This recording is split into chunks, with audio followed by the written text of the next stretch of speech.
Hello friends, welcome to day trader Telugu and good evening. ఇవాళ వీడియోనైతే కొంత జాగ్రత్తగా గమనించడానికి ప్రయత్నించండి. బికాస్ బ్యాంక్స్ అలాగే ఎన్బిఎఫ్సిస్ని ఇంపాక్ట్ చేయబోయే కొన్ని అప్డేట్స్ మనకి ఆర్బీఐ దగ్గర నుంచి వస్తున్నాయి. అలాగే ఏ స్టాక్స్కి ఇది పాజిటివ్ అండ్ ఏ ఎన్బిఎఫ్సిలకి ఎక్కువగా ఇంపాక్ట్ ఉండడానికి పాసిబిలిటీ ఉందనేది కూడా ఈ వీడియోలోనే నేను మీతో షేర్ చేస్తాను. అలాగే స్టాక్ మార్కెట్లో ఉన్న ఇతర కంపెనీస్ రిలేటెడ్గా ఉన్న లేటెస్ట్ అప్డేట్స్ మాట్లాడుకుంటూ మార్కెట్ రిలేటెడ్గా ఉన్న డేటాని మాట్లాడుకొని నిఫ్టీ బ్యాంక్ నిఫ్టీ లెవెల్స్ మాట్లాడుకొని మన వీడియోని అయితే ఎండ్ చేద్దాం. మొదట మార్కెట్ గురించి మాట్లాడుకోవాలి ఫ్రెండ్స్. నిఫ్టీ ఒక లాస్ట్ 1 మంత్ డేటాని మీరు గమనిస్తే ఆల్మోస్ట్ 8% దగ్గరగా నిఫ్టీలో రిటర్న్స్ కనిపిస్తాయి. బట్ వెరాస్ బ్యాంక్ నిఫ్టీలో ఆల్మోస్ట్ 20% దగ్గరగా రిటర్న్స్ కనిపించాయి. ఈవెన్ ఇలా బ్యాంక్ నిఫ్టీ ర్యాలీ అవుతున్నా బ్యాంక్ నిఫ్టీ ఇంకా కూడా ఆల్ టైమ్ హైక్ అయితే దగ్గరగా లేదు. బట్ నిఫ్టీ అయితే ఆల్ టైమ్ హై అలాగే రికార్డు క్లోజింగ్ అయితే రీసెంట్ టైమ్స్ లో మనం చూస్తూనే ఉన్నాం. దీనికి మెయిన్ రీజన్ అంతా ఎఫ్ఐఎస్ ఒక యాక్టివిటీ. ఎఫ్ఐఎస్ ఈ నెలలోనే స్టార్టింగ్ నవంబర్ స్టార్టింగ్ నుంచి ఇప్పటి వరకు మీరు గమనిస్తే 46,251 crores దగ్గరగా ఇండియన్ ఈక్విటీ మార్కెట్స్ లో వాళ్ళు ఇన్వెస్ట్మెంట్ చేయడం జరిగింది. బట్ మీరు ఇది కూడా గమనించండి, ఇయర్ స్టార్టింగ్ నుంచి ఇప్పటి వరకు ఎఫ్ఐఎస్ తీసుకొచ్చిన డబ్బులు ఎంతో తెలుసా? 88,000 crores దగ్గరగా. సో ఇయర్ స్టార్టింగ్ నుంచి ఇప్పటి వరకు వాళ్ళు తీసుకొచ్చింది 88,000 crores అయితే కేవలం ఈ ఒక్క నెలలోనే వీళ్ళు స్టార్టింగ్ నుంచి ఇప్పటి వరకు తీసుకొచ్చింది 46,251 crores అనమాట. ఇదొక రికార్డ్ అయితే డిఐఎస్ కూడా రికార్డు స్థాయిలో ఇండియన్ ఈక్విటీ మార్కెట్స్ లో సెల్ చేస్తున్నారు అనమాట.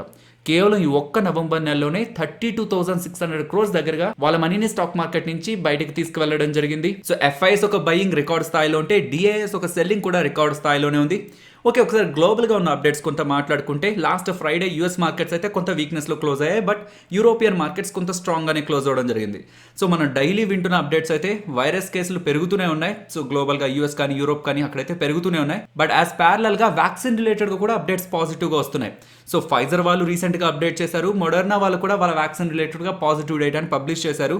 అండ్ ఇప్పుడు వస్తున్న బజ్ అయితే ఆస్ట్రాజెనికా అలాగే ఆక్స్ఫర్డ్ వాళ్ళు కూడా వాళ్ళ వ్యాక్సిన్ రిలేటెడ్గా కమింగ్ టైమ్స్లో డేటాని రిలీజ్ చేస్తారని. సో నెంబర్ ఆఫ్ కేసెస్ పెరుగుతున్న వ్యాక్సిన్ రిలేటెడ్గా వస్తున్న అప్డేట్స్ అన్ని కూడా వైరస్ రిలేటెడ్గా ఉన్న ఫియర్స్ అయితే కొంత దూరం పెడుతున్నాయి. And next week A companies ఎంతెంత డివిడెండ్ ఇవ్వబోతున్నాయి అండ్ ఏ కంపెనీస్ రిలేటెడ్గా రైట్స్ అలాగే బైబ్యాక్ జరగబోతుంది అన్న డేటా అంతా కూడా మీకు ఇమేజ్లో ఉంటుంది.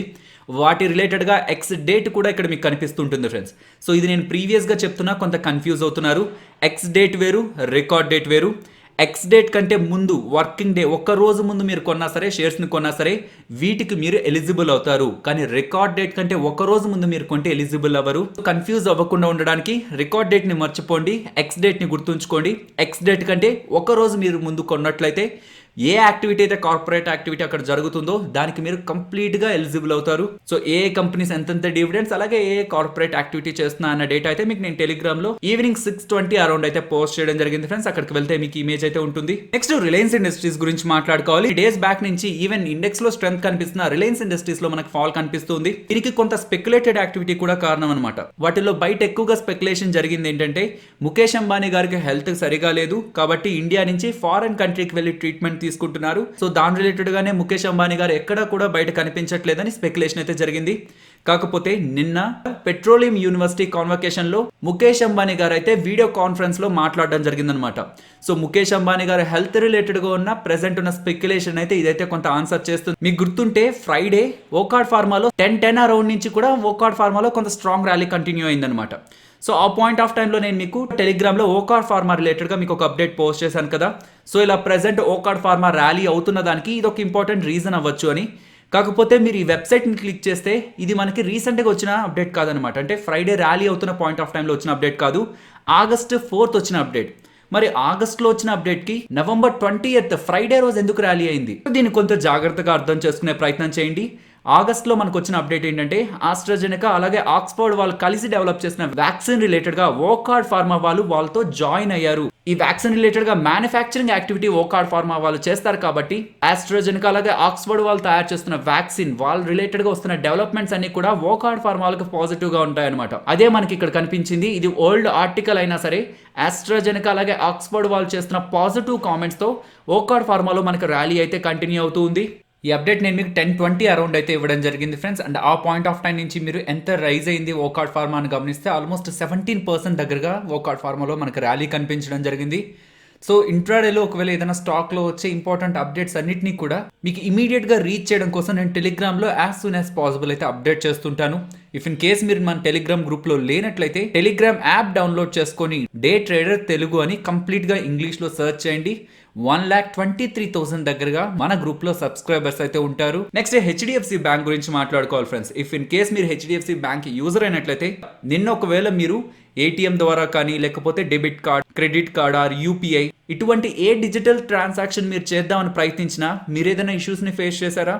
ఒకవేళ ఫేస్ చేస్తే కామెంట్ సెక్షన్ లో మెన్షన్ చేయండి. బికాస్ ట్విట్టర్ లో గమనిస్తే హెచ్డిఎఫ్సి బ్యాంక్ యూజర్స్ లో మోస్ట్ ఆఫ్ ద యూజర్స్ అందరూ కూడా హెచ్డిఎఫ్సి బ్యాంక్ ఒక డిజిటల్ ట్రాన్సాక్షన్స్ ఫెయిల్ అవుతున్నాయి.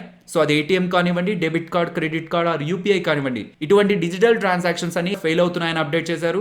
దీనికి హెచ్డిఎఫ్సి బ్యాంక్ వాళ్ళు అఫీషియల్ గా ట్విట్టర్ లో అయితే రెస్పాండ్ అవడం జరిగింది. వీళ్ళకి సంబంధించిన డేటా సెంటర్స్ అంటే వీళ్ళ డిజిటల్ ట్రాన్సాక్షన్స్ ని మేనేజ్ చేసే డేటా సెంటర్స్ లో కొన్ని ఇంపాక్ట్ అయ్యాయి. కాబట్టి డిజిటల్ ట్రాన్సాక్షన్స్ ప్రెజెంట్ జరగట్లేదు. సిస్టమ్ అయితే ప్రెజెంట్ స్టెబిలైజ్ అయింది. సో ఇక వరీ అవ్వాల్సింది ఏది లేదు, మీరు డిజిటల్ ట్రాన్సాక్షన్స్ చేసుకోవచ్చని హెచ్డిఎఫ్సి బ్యాంక్ వాళ్ళైతే అప్డేట్ చేయడం జరిగింది. బ్యాంక్ ఒక ఫ్యూచర్ పర్ఫార్మెన్స్ ఆర్ స్టాక్ ని నెగిటివ్ గా ఇంపాక్ట్ చేస్తుందని అనుకోవడానికి కాదు, బట్ హెచ్డిఎఫ్సి బ్యాంక్ రిలేటెడ్ గా ఇలాంటివి జరగడం అనేది అంత మంచిదైతే కాదు. బికాస్ హెచ్డిఎఫ్సి బ్యాంక్ వాళ్ళు రీసెంట్ గా పబ్లిష్ చేసిన యాన్యువల్ రిపోర్ట్ లో వాళ్ళకి జరిగే ట్రాన్సాక్షన్స్ లో 95.1% ట్రాన్సాక్షన్స్ డిజిటల్ గానే జరుగుతున్నాయి. డిజిటల్ ట్రాన్సాక్షన్స్ అని వీళ్ళు అప్డేట్ చేస్తున్నారు. అండ్ వీళ్ళు ఇండియాలో ఉన్న లార్జెస్ట్ ప్రైవేట్ బ్యాంక్. సో ఇక్కడ ఇలాంటి గ్లిచెస్ రావడం అనేది అదర్ ప్రైవేట్ బ్యాంక్స్ కి అది అడ్వాంటేజ్ గా ఉంటుంది, వీళ్ళకి అది డిసడ్వాంటేజ్ గా ఉంటుంది. నెక్స్ట్ ఫ్యూచర్ రిటైల్ గురించి మాట్లాడుకోవాలి. లాస్ట్ ట్రేడింగ్ సెషన్ లో ఇంచుమించు మార్కెట్ క్లోజ్ అయ్యే ముందు మనకి కొంత ఎక్కువ ర్యాలీ అయితే ఫ్యూచర్ రిటైల్ లో కనిపించడం జరిగింది. సో సంథింగ్ న్యూస్ అనేది మార్కెట్ క్లోజ్ అవ్వకముందే మార్కెట్లోకి అయితే ఫ్లో అవడం జరిగింది ఫ్రెండ్స్. బట్ మార్కెట్ క్లోజ్ అయిన తర్వాత మనకి ఫ్యూచర్ రిటైల్ రిలేటెడ్ ఒక ఇంపార్టెంట్ అప్డేట్ అయితే రావడం జరిగింది. ఫ్యూచర్ రిటైల్కి సంబంధించి రిలయన్స్ ఇండస్ట్రీస్తో ఒక డీల్ జరపడానికి వీళ్ళు ప్రయత్నిస్తున్నారు కదా, దానికి సిసిఐ వాళ్ళైతే అప్రూవల్ అయితే ఇవ్వడం జరిగింది. సిసిఐ అంటే కాంపిటీషన్ కమిషన్ ఆఫ్ ఇండియా అనమాట. ఇండియాలో ఇలాంటి పెద్ద పెద్ద డీల్స్కి అంటే ఆ డీల్స్ ముందుకు వెళ్ళాలంటే ఖచ్చితంగా సిసిఐ అప్రూవల్ అనేది కావాల్సి ఉంటుంది. ఆఫ్టర్ సిసిఐ అప్రూవల్ సెబీ దగ్గర నుంచి ఎన్సిఎల్టీ దగ్గర నుంచి, ఎన్సిఎల్టీ అంటే నేషనల్ కంపెనీ లా ట్రిబ్యునల్ అనమాట. అండ్ నెక్స్ట్ సెబీ ఎన్సిఎల్టీ కూడా అప్రూవల్ ఇచ్చినట్లయితే వీళ్ళ మధ్యలో జరుగుతున్న డీల్ రిలేటెడ్ గా ఫైనల్ కన్ఫర్మేషన్ అయితే మనకు వచ్చేస్తుంది. ఉన్న లీగల్ ఇష్యూస్ అన్నింటినీ కూడా వాళ్ళు పరిశీలించిన తర్వాతే వాళ్ళు అప్రూవల్ ఇచ్చారని సిసిఐ వాళ్ళైతే అఫీషియల్ గా కన్ఫర్మ్ చేశారు. నేను ఇక్కడ ఒక ఇంపార్టెంట్ డేటా అయితే మీతో షేర్ చేద్దాం అనుకుంటున్నాను.